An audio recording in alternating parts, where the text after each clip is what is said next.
Good morning everyone. আজকের ব্লগটা একটু বড় হতে চলেছে। নতুন বছর শুরু হয়ে গেছে, তাই সবাইকে জানাই হ্যাপি নিউ ইয়ার। নতুন বছর সবার ভালো কাটুক।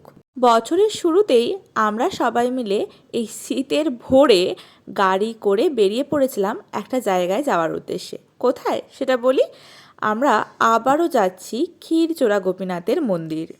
যেহেতু একদম ভোর ভোর আমরা বেরিয়েছিলাম, তাই আমরা একদম সকাল সকাল ৮টার মধ্যে মন্দিরে পৌঁছে যাই। আর তখন মন্দির প্রাঙ্গণটা ভীষণ ফাঁকাও ছিল। মামনি এখানে ফুল নিয়ে চলে এসেছে। এবার আমরা যাব পুজো দেওয়ার জন্য। তো ফাঁকা মন্দিরে বেশ পুজোটা দিয়েও দিলাম ভালো করে। যেহেতু ভোরে পৌঁছেছিলাম, তাই মন্দিরটা এত ফাঁকা পেয়েছি, না হলে পরে পরে ভীষণ ভিড় হয়ে গিয়েছিল। নতুন বছরটা শুরু করলাম স্পিরিচুয়াল পজিটিভিটির সাথে। এবছর আমাদের সাথে আমাদের বৌদিমণিও গিয়েছিল, তাই পুরো মন্দিরটা বৌদিমণিকে ভালো করে ঘুরিয়ে দেখাচ্ছিলাম।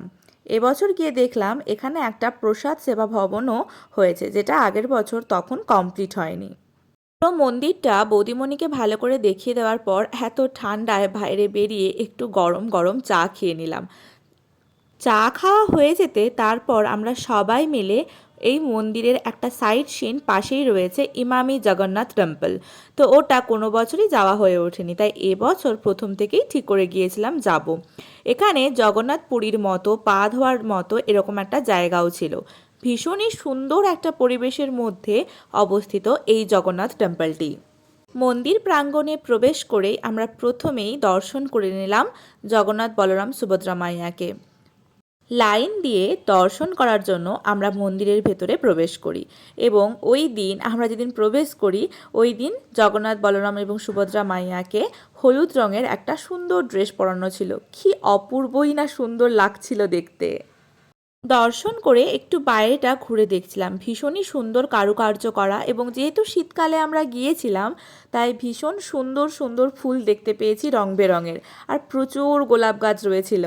মন্দির প্রাঙ্গণটি বেশ বড়। সকাল সকাল বেশ ভিড়ও ছিল, কিন্তু প্রাঙ্গণটি বড় হওয়ার কারণে ভিড়টা অতটা মনে হয়নি। এই যে প্রদীপদানের জায়গাটা দেখছো, এখান থেকে জগন্নাথ বলরাম সুভদ্রা মাইয়াকে স্পষ্ট দেখা যায়, তাই এখানেই প্রদীপদানের ব্যবস্থা রয়েছে। এরপর থেকে যদি কেউ ক্ষীরচোরা গোপীনাথ মন্দির দর্শন করার উদ্দেশ্যে যাও, তাহলে অবশ্যই এই ইমামি জগন্নাথ টেম্পলটাও দর্শন করে এসো।